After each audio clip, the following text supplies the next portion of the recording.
नमस्कार, good morning. मी सौरभ कोरटकर. तुम्ही बघत आहात TV9 मराठी. लालबागच्या राजाची विसर्जन मिरवणूक 22 तासांपासून सुरू आहे. लालबागच्या राजाची मिरवणूक गिरगाव परिसरात दाखल झाली आहे. लालबागच्या राजाच्या मिरवणुकीत तुफान गर्दी बघायला मिळते. पुण्यात 19 तासांपासून विसर्जन मिरवणूक सुरू आहे. पुण्यातील अलका चौकात गणेश भक्तांची मोठी गर्दी झाली आहे. 22 तासांपासून मुंबईतली विसर्जन मिरवणूक सुरू आहे. तर पुण्यातल्या अलका चौकात देखील गणेश भक्तांची मोठी गर्दी बघायला मिळते आहे. आणि आता लालबागचा राजा गिरगाव चौपाटी जवळ दाखल झालाय आणि काही वेळातच विसर्जनाला देखील सुरुवात होईल. गणपती बाप्पा मोरया, पुढच्या वर्षी लवकर या असा जयघोष आता ऐकू येतोय. विशेष म्हणजे या मिरवणुकीत अनंत अंबानी सुद्धा दाखल झाले आहेत.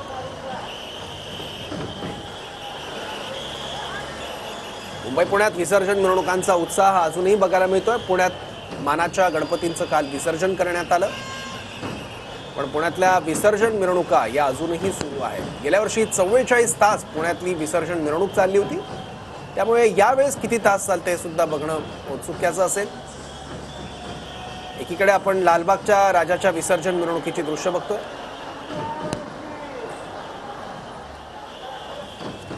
गिरगाव चौपाटीवरून आपले प्रतिनिधी अक्षय मंकणी आता आपल्यासोबत आहे. अक्षय, सौरभ, गेल्या 22 तासांपासून लालबागच्या राजाची विसर्जन मिरवणूक जी आहे ती निघालेली असल्याचं आपल्याला पाहायला मिळत आहे. तर कालपासून त्या विसर्जन मिरवणूक सोहळ्याला सुरुवात झालेली. काल सकाळी 9:30 वाजता लालबागचा राजा जो आहे तो आपल्या मंडपातून हलवण्यात आलेला होता विसर्जन करण्याकरता, आणि त्यानंतर 22 तास उलटल्यानंतर लालबागचा राजा जो आहे तो गिरगाव चौपाटीवरती येऊन दाखल झालेला आहे.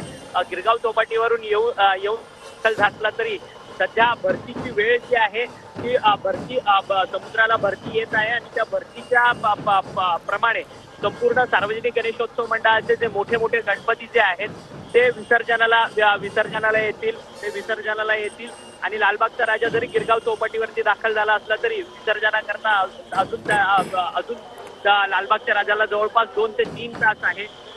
सध्या गिरगाव चौपाटीवरती सार्वजनिक गणेशोत्सव मंडळाचे मोठमोठे गणराय जे आहेत ते सध्या दाखल झालेले असतात.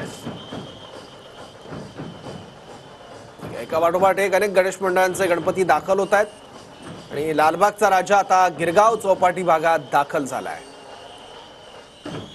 लालबागच्या राजाची विसर्जन मिरवणूक आपण बघतोय. 10 दिवसांचा पाहुणचार स्वीकारल्यानंतर आता विसर्जन सोहळा होतोय.